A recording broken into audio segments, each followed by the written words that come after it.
co-planning, routines. This is something you both asked for, and we definitely wanted to include this in our session today.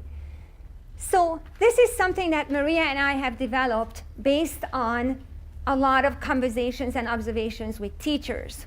That when you create a routine, and this afternoon we're going to talk about co-teaching routines, here is a framework, a possible framework again, not something that I would ever prescribe for you, but this is based on what we have learned from teachers.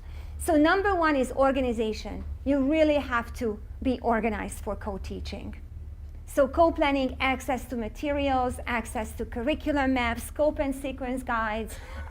What are we going to do at the secondary level in each quarter? What is our quarterly goal? What is the quarterly exam like? So being really organized is critical. And after that, engaging in this cycle of pre-planning, co-planning, the actual face-to-face time, which is almost never enough, and then post-planning, understanding that whatever time you have face-to-face, you will not be able to accomplish everything you wanted. So some of the ideas, some of the responsibilities will have to be delegated and completed after you meet each other. Okay, so for this, we're going to have to do a little yoga. So in a moment, in my free time, I'm studying to become a certified yoga instructor. Yes, thank you. Including aerial yoga. When you asked earlier, there is some special kind of, the hammock yoga, hanging upside down. I really like to stand on my head. We're not going to do that part. What we're going to do is a very simple TPR, total physical response, for you to truly remember this. So please stand up, get in a very comfortable position with your feet hip width apart. That's called Tadasana or mountain pose. Where are my yogis here? Yay. Okay, so get into mountain pose or Tadasana and then stretch out your arms as wide as you can. Doesn't that feel good? A really good stretch. If you forgot to do yoga this morning because you were here on time, then this will be a wonderful stretch for you. So wiggle your fingertips. Just feel those fingertips really, really wiggling. Well, that's pre-planning. To bump into each other is good luck. It's okay if you bump into each other. So imagine that the two co-teachers are as far away from each other as your fingertips wiggling. That's pre-planning. Now reach up high for high expectations, and then bring your hands to heart center. That's Namaste. Namaste means I honor the light in you and you honor the light in me. So co-planning is sacred time. We have to honor it. Administrators have to honor it. We really come together with that purpose.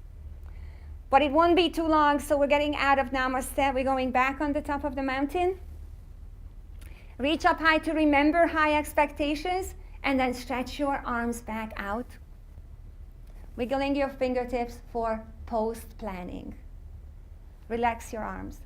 We're going to do it one more time, and you're going to attach the words after me to this little TPR. Okay, arms out for pre-planning, pre-planning, high expectations, co-planning, high expectations, and post-planning. You could sit down. You'll do that tomorrow. Very good. We can do it. Practice this every day, every single day. Even our cameraman was practicing that. Thank you so much. Everybody needs a good... Fabulous. I've never had that before. So, if you have the slides, or you're going to certainly look at the Wikispace later on, we're just elaborating on each of these on the slides, and I already mentioned is the very important need for organization. Use of technology. Let's connect to other strands at this conference. How to really tap into some 21st century skills and tools. I personally live in Dropbox. Everything is in Dropbox. Because we have not really met in person to co-plan for this session before Joan and Joanne and I came. But we have been doing this in Dropbox for a long, long time. I just co-authored another book with two people on technology and English learners. And They love Google Drive. So I had to learn Google Docs and Google Drive and Google this and Google that. So online opportunities and technology tools are very important. As I mentioned, you need some sort of a tool.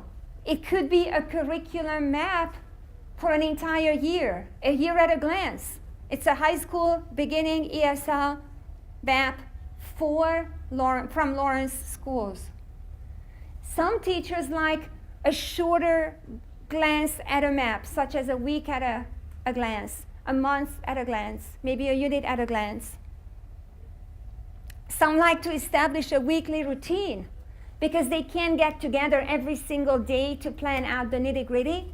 So they plan out something that they always do. They just change the content. So this happens to be a literacy K3 co-teaching schedule, which is very generic. So you fill the content in as you go along, but the routine is agreed upon.